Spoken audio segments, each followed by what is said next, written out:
ಒಂದಾದ ಮೇಲೊಂದು ಹೃದಯಾಘಾತದ ಪ್ರಕರಣಗಳು ಬೆಳಕಿಗೆ ಬರ್ತಾ ಇದೆ. ಹಾಸನ ಜಿಲ್ಲೆಯಲ್ಲಿ ಹೃದಯಾಘಾತಕ್ಕೆ ಮತ್ತೊಂದು ಬಲಿಯಾಗಿದೆ. ನಾಡ ಕಚೇರಿ ಡಿ ಗ್ರೂಪ್ ನೌಕರ ಕುಮಾರ್, 53 ವರ್ಷದ ಕುಮಾರ್ ಮೃತಪಟ್ಟಿದ್ದಾರೆ. ಚನ್ನರಾಯಪಟ್ಟಣ ತಾಲೂಕಿನ ನಲ್ಲೂರು ಗ್ರಾಮದ ನಿವಾಸಿ ಕುಮಾರ್ ರಾತ್ರಿ ಮನೆಯಲ್ಲಿ ಮಲಗಿದ್ದಾಗ ಕುಮಾರ್ ಅವರಿಗೆ ಎದೆನೋವು ಕಾಣಿಸಿಕೊಂಡಿತು. ತಕ್ಷಣ ಅವರನ್ನ ಚನ್ನರಾಯಪಟ್ಟಣ ಖಾಸಗಿ ಆಸ್ಪತ್ರೆಗೆ ದಾಖಲಿಸಲಾಯಿತು. ಆದರೆ ಚಿಕಿತ್ಸೆ ಫಲಕಾರಿಯಾಗಿಲ್ಲ. ಕುಮಾರ್ ಮೃತಪಟ್ಟಿದ್ದಾರೆ. ಒಂದಾದ ಮೇಲೊಂದು ಹೃದಯಾಘಾತದ ಪ್ರಕರಣಗಳು ಬೆಳಕಿಗೆ ಬರ್ತಾ ಇದೆ, ದಾಖಲಾಗ್ತಾ ಇದೆ. ಇದು ಆಘಾತಕ್ಕೆ ಕಾರಣ ಆಗಿದೆ. ಅದರಲ್ಲೂ ಹಾಸನ ಜಿಲ್ಲೆಯ ಪ್ರಕರಣಗಳೇ ಅತಿ ಹೆಚ್ಚು ಬೆಳಕಿಗೆ ಬರ್ತಾ ಇರುವಂಥದ್ದು.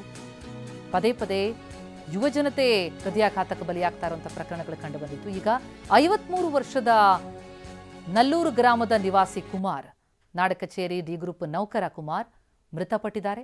ಹೃದಯಾಘಾತಕ್ಕೆ ಬಲಿಯಾಗಿದ್ದಾರೆ. ಕಳೆದೊಂದು ತಿಂಗಳಲ್ಲೇ ಬಹಳಷ್ಟು ಹೃದಯಾಘಾತದ ಪ್ರಕರಣಗಳು ಹಾಸನದಲ್ಲಿ ದಾಖಲಾದವು. ಈಗ ಮತ್ತೊಂದು ಪ್ರಕರಣ.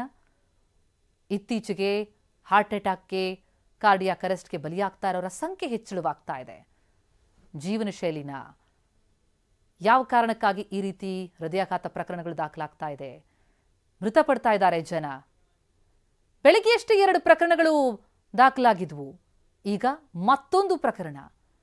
ಡಿ ಗ್ರೂಪ್ ನೌಕರ ಕುಮಾರ್, ಚನ್ನರಾಯಪಟ್ಟಣ ತಾಲೂಕಿನ ನಲ್ಲೂರು ಗ್ರಾಮದ ನಿವಾಸಿ. ಎದೆನೋವು ಕಾಣಿಸ್ಕೊಂಡಿದೆ ಅವರಿಗೆ.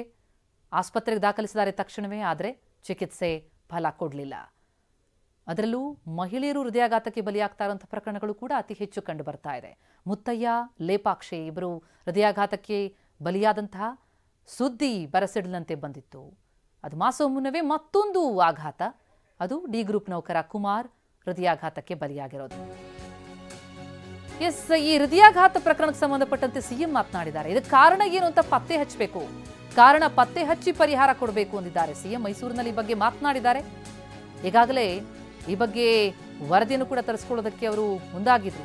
ಯಾವ ಕಾರಣಕ್ಕಾಗಿ ಹೃದಯಾಘಾತ ಪ್ರಕರಣಗಳು ಹೆಚ್ಚಳವಾಗ್ತಾ ಇದೆ ಅಂತ ಈಗ ಕಾರಣ ಪತ್ತೆ ಹಚ್ಚಿ ಪರಿಹಾರ ಕೊಡಬೇಕು ಅಂದಿದ್ದಾರೆ.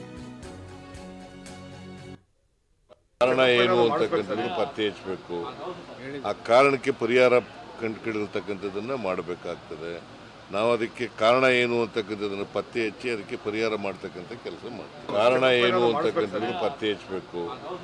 ಆ ಕಾರಣಕ್ಕೆ ಪರಿಹಾರ ಕಂಡುಹಿಡಿದಿರ್ತಕ್ಕಂಥದ್ದನ್ನು ಮಾಡಬೇಕಾಗ್ತದೆ. ನಾವು ಅದಕ್ಕೆ ಕಾರಣ ಏನು ಅಂತಕ್ಕಂಥದ್ದನ್ನು ಪತ್ತೆ ಹಚ್ಚಿ ಅದಕ್ಕೆ ಪರಿಹಾರ ಮಾಡ್ತಕ್ಕಂಥ